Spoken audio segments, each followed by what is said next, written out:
अस्सलाम वालेकुम व्यूवर्स, मैं आज आपके साथ एप्पल और बनाना के मिल्क शेक की रेसिपी शेयर करने जा रही हूँ। ये देखिए, मैंने 2 बड़े साइज के सेब पील करके उसके स्लाइसेस बारीक बारीक काट लिए। 1 मग ये है।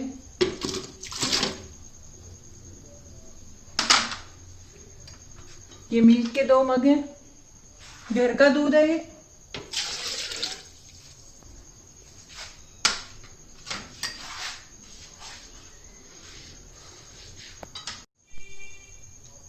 ये 4 अदद केले हैं। इसको भी मैंने बारीक स्लाइसेस में काट लिया।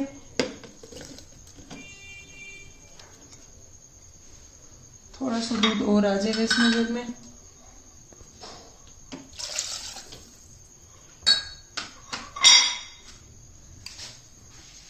ये 3 चम्मच इसमें मैं चीनी डाल रही हूँ। हमारे घर में कम चीनी यूज होती है, आप अपने टेस्ट के हिसाब से यूज ऐड कर सकते हैं।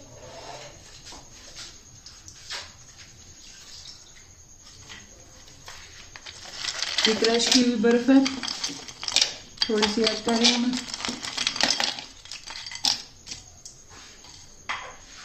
इसको अब हम ग्राइंड कर लेंगे।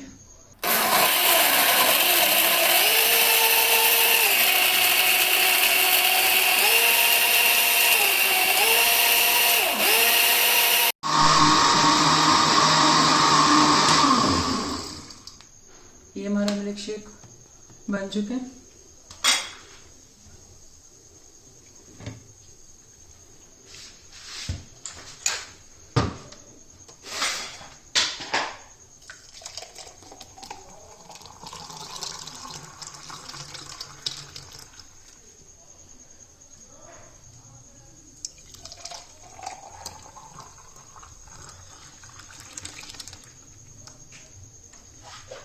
ये एप्पल और बनाना का मिल्क शेक है। इंशाल्लाह आप इसको ट्राई करें, आपको मजा आएगा। एप्पल के साथ बनाना का जब इसको मिक्स कर देते हैं तो बड़ा अच्छा गाढ़ा और टेस्टफुल मिल्क शेक बनता है।